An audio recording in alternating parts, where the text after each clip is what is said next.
তো এক ভদ্রলোক দীর্ঘক্ষণ থেকে বসে আছেন, উসখুস করছেন। অনেক পরে, তাও হতে পারে প্রায় ঘন্টা 3 পরে, ওনার কেন জানি মনে হয়েছে আমি বাংলাদেশি। উনি আমাকে জিজ্ঞেস করলেন যে ভাই আপনার দেশ কি সিলেটে, আপনি কি দেশি? জিও ভাই এখানে দরকার, এখানে দরকার। তাহলে আমার এক গ্লাস পানি দেখতাম দেখি উনি এক গ্লাস পানি এই কথাটুকু বলার মতো শিক্ষিত অথবা পারদর্শী লোক, কারণ 3 ঘন্টা কষ্টে আছেন, কিন্তু উনি বলতে পারছেন না যে আমাকে এক গ্লাস পানি দেওয়া হোক।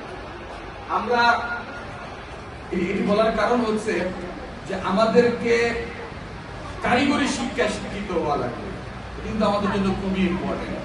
এবং আপনারা দেখবেন যে এক সময় নার্সিং পেশায় কিন্তু খুব একটা স্টুডেন্ট পাওয়া যেত। আমি নিজে একটা নার্সিং কলেজ পরিচালনা করি।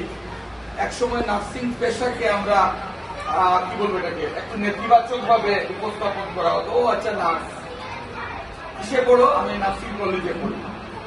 আপনারা বিশ্বাস করেন, এখন আমি আমার কলেজে নার্সিং এর 4টা কোর্স আছে, বিএসসি মিডওয়াইফারি, ডিপ্লোমা, পোস্ট ইয়ার।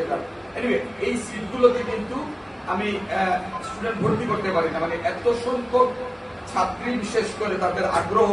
এটির কারণ হচ্ছে যে এখন কিন্তু আগের সেই দিন নেই। এই প্রফেশনকে একটি মহান পেশা হিসেবে নেওয়া হয়েছে এবং যারা নার্সিং কোর্স শেষ করছে তারা কিন্তু সরকারের বিভিন্ন দপ্তরে চাকরি পাচ্ছে, বিভিন্ন হসপিটালে চাকরি পাচ্ছে। ওই দিন একটা ছেলে এসেছিল, সে নার্সিং কোর্স কমপ্লিট করে সম্ভবত কুয়েত অথবা কাতার